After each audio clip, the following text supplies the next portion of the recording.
समाज ने आपको एक ओहदा दिया है तो उसका फायदा कुछ न कुछ अपने लोगों को मिलना चाहिए। जातीय संघर्ष और नक्सलवाद का प्रभाव काफी रहा, तो उस दौर में बहुत लोग प्रभावित हुए।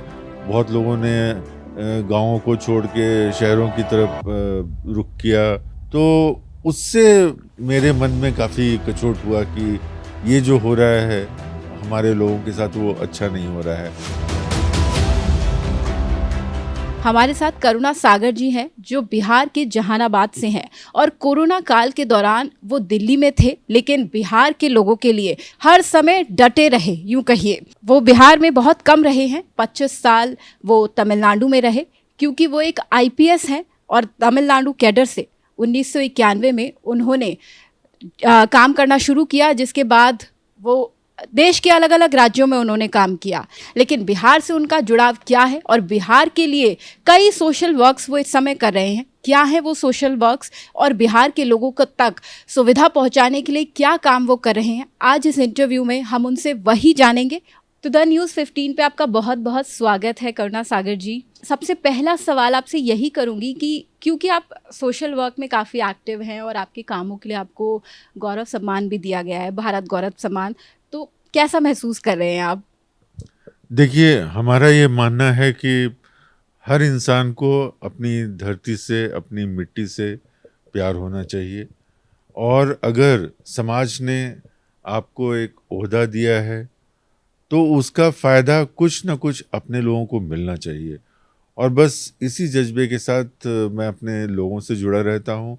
और जब भी कहीं से कोई भी पुकार आती है तो मैं उस पर रिस्पॉन्ड करता हूँ। जिस तरह से कोरोना काल में आपने लोगों के लिए इतना दूर रह के भी, 1000 किलोमीटर दूर रह के भी आप लोगों से जुड़े रहे, आपने लोगों के लिए काम किया, तो कहीं ना कहीं लोगों के दिलों में, बिहार के लोगों के दिलों में एक उम्मीद जगी कि कोई हज़ारों किलोमीटर दूर है जो आज भी बिहार के लोगों के लिए बिहार का होकर उतना ही सोच रहा है। तो लोग किस तरीके का रेस्पॉन्स आपको देते हैं? लोगों का प्यार ही है जो हमें इस तरह के काम करने के लिए प्रोत्साहित करता है। और देखिए, बिहार एक ऐसी भूमि है जहाँ से हजारों लाखों ऑफिसर्स, इंजीनियर्स, डॉक्टर्स सब लोग बने हैं। और उसमें से बहुत लोग बाहर काम करते हैं। अब जैसे हमारा जो पुलिस सर्विस है, तो इसमें कार्डर चॉइस हमारा नहीं है, तो हमें तमिलनाडु मिला, हमने तमिलनाडु ज्वाइन किया। लेकिन हम कभी भूले नहीं, जहानाबाद को कभी भूले नहीं। और अभी आपको हम बता दें कि जब 2017 में उत्तर बिहार में काफ़ी फ्लड्स आया था, तो उस समय हम चेन्नई में पोस्टेड थे। और चेन्नई से, वहाँ से बहुत सारा सामान इकट्ठा करके हमने जहानाबाद के लिए भेजा था। तो अगर चाह है तो वहाँ राह भी है। और ये सब करना मुश्किल नहीं है, सिर्फ एक सोच होनी चाहिए। अभी आप कह रहे हैं कि आप कुछ सोशल वर्क्स भी कर रहे हैं, कहीं ना कहीं समाज सेवा जो आप बिहार के लोगों के लिए कर रहे हैं, तो उनमें कुछ काम जो आप और इसके अलावा अन्य आप जो कर रहे हैं उनमें कुछ आप हमें बताना चाहें तो? देखिए, हम बहुत बड़े स्तर पर तो नहीं कर सकते हैं, उतनी हमारी क्षमता नहीं है। लेकिन जहाँ भी किसी को कुछ देखते हैं कष्ट में है और किसी तरह से मदद पहुंचाई जा सकती है तो मदद करते हैं। अब जैसे कोरोना पिछले 2 साल में सब जगह प्रभावित हुआ, पूरा विश्व प्रभावित हुआ और बिहार भी उससे अछूता नहीं था। तो पहले फेज़ में हम लोगों ने ड्राई राशन वगैरह का इंतज़ाम करवाया और उसको बँटवाया। उसके बाद आपको पता होगा कि बहुत सारे जो हमारे प्रवासी मज़दूर हैं, वो वापस गए। तो फिर हम लोगों ने कुछ कारपेंट्री किट वगैरह का इंतज़ाम करके डिस्ट्रीब्यूट किया कि अगर वो वहाँ हैं तो बेरोज़गार ना रहें और अपना काम कर सकते हैं। और इस साल जब कोरोना हुआ तो आपको भी पता है कि ऑक्सीजन की कमी थी और लोगों को ज़रूरत थी, तो हमने ऑक्सीजन कॉन्सन्ट्रेटर्स का इंतज़ाम किया, ऑक्सीजन फ्लो मीटर्स का इंतज़ाम किया, ऑक्सीमीटर्स का इंतज़ाम किया। और जो कोरोना से रिलेटेड मास्क वगैरह, सैनिटाइजर्स वगैरह हैं, वो सब डिस्ट्रीब्यूट करवाया। और कुछ जगहों पे राशन का भी डिस्ट्रीब्यूशन किया। तो ये सब चीज़ें हम कुछ मित्र हैं, हम लोग सब लाइक माइंडेड हैं और सबको अपना सामाजिक जिम्मेवारी पता है और हम सब लोग मिलके ऐसा करते हैं। कई जैसे कि आप बिहार में फिजिकली वहाँ मौजूद नहीं है, तो कई अब जैसे सोशल मीडिया का इतना ज़माना है, तो आपने कभी सोशल मीडिया का कोई सहारा लिया है किसी की मदद करने में? इनफैक्ट सोशल मीडिया हमसे हमेशा ही कनेक्टेड रहा है। बहुत सारे बिहार के सोशल मीडिया डिजिटल चैनल्स हैं, उन लोगों के माध्यम से हम लोगों ने अपनी बात लोगों तक पहुंचाई है और हमारी बात को उन्होंने लोगों तक पहुंचाया है। तो ये आदान प्रदान का काम चलता ही रहता है। एक इंटरेस्टिंग सा कोई भी आपका किस्सा जो बिहार का आपको याद हो, जिससे आपकी याद और आपका वो लगाव बिहार से, जो वो याद जो आप शेयर करना चाहें दर्शकों के साथ? देखिए, सबसे पहले एक समय में बिहार में खासकर जहानाबाद में जातीय संघर्ष और नक्सलवाद का प्रभाव काफ़ी रहा। तो वो एक दौर था, समाज में परिवर्तन आता है, समाज में अलग अलग दौर होता है। तो उस दौर में बहुत लोग प्रभावित हुए, बहुत लोगों ने गाँवों को छोड़ के शहरों की तरफ रुख किया। तो उससे मेरे मन में काफ़ी कचोट हुआ कि ये जो हो रहा है हमारे लोगों के साथ वो अच्छा नहीं हो रहा है। और उसी से प्रेरणा मिली कि ठीक है, हम सब कुछ तो नहीं बदल सकते हैं, लेकिन अगर कुछ भी छोटा मोटा काम भी कर सकते हैं जिससे लोगों के मुंह पे हंसी आ सके, उनको कुछ क्षण के लिए अच्छा लगे, तो वो करना चाहिए। और हम सब मित्रों ने ये प्लान किया कि हम लोग जहानाबाद के लिए कुछ ना कुछ करते रहेंगे। जिस तरह से आप बता रहे हैं कि आपकी कुछ यादें जुड़ी रही होंगी बिहार से, तो उन यादों में से कोई एक जो आप शेयर करना चाहें?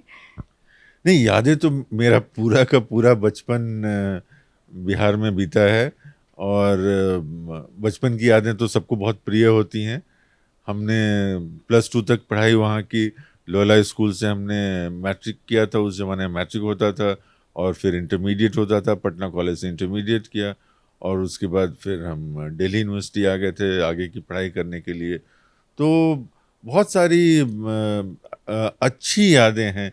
एक समय में जब जो अब प्रथा वापस आ रही है। वो एक घटना क्या जिसने आपको बिहार के लिए ऐसा मन आपका बना दिया कि मुझे बिहार के जहानाबाद के लिए ये करना है, या बिहार के लिए ये अब बिहार के लोगों के लिए मुझे उठ खड़ा होना है? वो एक घटना क्या रही? देखिए, एक बार क्या हुआ कि चेन्नई में एक राजस्थान कॉस्मो क्लब है, जो लोगों से उनके पुराने कपड़ों को लेके जो अच्छे कंडीशन में होते हैं और उनको साफ सुथरा करके ड्राई क्लीन करके और वो गरीबों में बांटते हैं, जो चेन्नई में भी वो करते हैं। तो हमने उनसे बात की कि ठीक है, आप हमें कुछ दीजिए और हम अपने गांव में इसको बांटेंगे। और हम वहाँ जाने वाले थे, तो पहले से लोगों को बता दिया गया कि इतने तारीख को आ रहे हैं, उस दिन कपड़े बांटे जाएंगे। तो आपको विश्वास नहीं होगा कि कम से कम 3-4 हज़ार की भीड़ इकट्ठी हो गई और लगा कि जैसे एक लॉ एंड ऑर्डर सिचुएशन होने वाला है, और वो पुराने कपड़ों के लिए। तो वो मेरे दिल को बड़ा चुभा कि इतनी गरीबी है, क्योंकि मैं इसका कॉन्ट्रास्ट बताना चाहूँगा। यही पुराने कपड़े एक बार जब सुनामी आया था, जिससे तमिलनाडु बहुत प्रभावित हुआ था, तो सुनामी वाले क्षेत्रों में कुछ कपड़े इस तरह के भेजे गए, तो वहाँ के लोगों ने मना कर दिया कि हमें इस तरह के कपड़े नहीं चाहिए।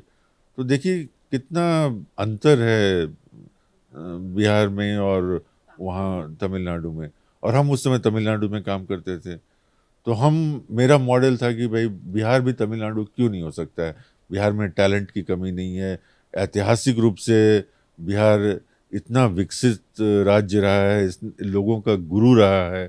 तो उस गौरवशाली बिहार को हम आज बनाना चाहते हैं और उसमें छोटी सी अपनी योगदान देके, और मुझे प्रसन्नता होती है। बहुत शुभकामनाएं आपको, जो आप कर रहे हैं उसमें बहुत आगे बढ़े। और सोशल वर्क एक ऐसी चीज़ है, सोशल वर्क ही एक ऐसा काम है, समाज सेवा, जिसका फल कभी ना कभी और कहीं ना कहीं इंसान को मिलता है किसी ना किसी रूप में। तो बहुत बहुत शुभकामनाएं हैं करुणा सागर जी को। बस एक आखिरी सवाल है मेरा आपसे कि एक नेकी की शुरुआत और एक अच्छाई की शुरुआत सबसे पहले अपने घर से होती है, जो कि करुणा सागर जी ने की है। बिहार से, जहानाबाद के हैं वो खुद, और उसी जगह से उन्होंने अच्छाई की शुरुआत की है। तो हमारे देशवासियों को और आप जैसे लोगों को जो ये सोशल वर्क करने के बारे में सोच रहे हैं या ऐसी नेक दिली उनके दिल में है, कुछ ऐसा करना चाहते हैं, उनको कोई मैसेज आप देना चाहें तो? अब मैसेज तो बहुत बड़ी बात होती है, लेकिन मैं अपने एक्सपीरियंस से ये कहना चाहता हूँ, और जो भी मेरे दोस्त भी सर्विस में हैं उनको भी मैं ये कहता हूँ कि आप लोग अपनी मिट्टी के लिए, अपनी मातृभूमि का जो ऋण है उसको चुकाने के लिए कुछ ना कुछ काम कीजिए। और इसमें ज़्यादा मुश्किल नहीं होता है। आजकल सबके हाथ में मोबाइल फ़ोन है और कुछ फ़ोन कॉल्स करने पड़ते हैं और सारा इंतज़ाम अपने आप हो जाता है। हम जहानाबाद जाते भी हमेशा नहीं हैं, जब भी कोई अगर सोशल वर्क होता है, लेकिन वहाँ पर जो हमारे मित्र हैं, हमारे भाई वगैरह हैं, वो लोग सब ऑर्गेनाइज़ कर देते हैं। तो हम यहाँ से सिर्फ भेज देते हैं चीज़ों को, और वहाँ वो अपने आप बड़ी लगन से और बड़ी ईमानदारी से उसको बाँट देते हैं। तो ये काम सबको करना चाहिए, जिनको भी अगर किस्मत ने अगर कुछ पोजीशन समाज में दिया है, तो सबको आगे बढ़ के ये काम करना चाहिए। Thank you so much sir, thank you so much the news 15 से बात करने के लिए और द न्यूज़ 15 को अपना कीमती समय देने के लिए। तो कुल मिला के उन्होंने बताया कि अगर समाज में, अगर आपकी इच्छा है कि आप अपने समाज के लिए, अपने इलाके के लिए, अपने राज्य के लिए या अपने देश के लिए कुछ भी करना चाहते हैं, या छोटे से छोटा योगदान या बड़े से बड़ा योगदान, तो सिर्फ और सिर्फ एक नेक दिली और जिसकी एक चाह है, उस एक चाह से ये काम पूरा हो सकता है। Thank you so much. हमारे यूट्यूब चैनल द न्यूज़ 15 को लाइक और सब्सक्राइब ज़रूर करें।